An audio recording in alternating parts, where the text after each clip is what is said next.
L'histoire de Pininfarina commence en 1930.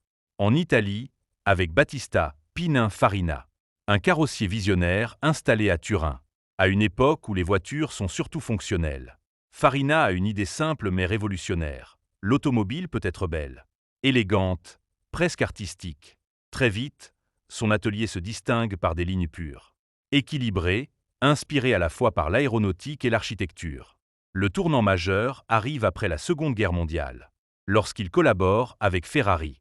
Cette alliance va marquer l'histoire de l'automobile. Pendant des décennies, la plupart des Ferrari de route porteront la signature Pininfarina, devenant des icônes de style et de performance. Dans les années 1950 et 60, l'entreprise atteint une renommée mondiale. Pininfarina ne travaille pas seulement pour Ferrari, mais aussi pour Alfa Romeo, Peugeot, Fiat, Lancia et même Cadillac.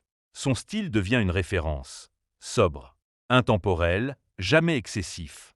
En 1961, une reconnaissance unique lui est accordée. Battista Farina est officiellement autorisé à transformer son nom en Pininfarina, symbole de son influence nationale. Après la disparition du fondateur en 1966, l'entreprise reste familiale et continue d'innover.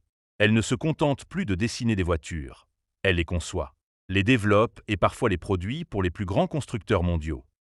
Au XXIe siècle, Pininfarina traverse des périodes difficiles, mais se réinvente.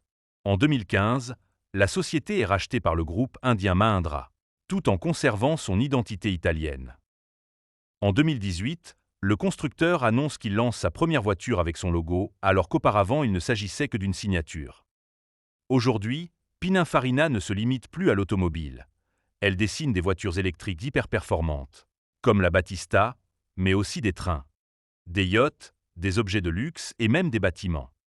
Pininfarina, c'est ainsi presque un siècle d'élégance italienne, où le design ne suit pas la mode, il traverse le temps.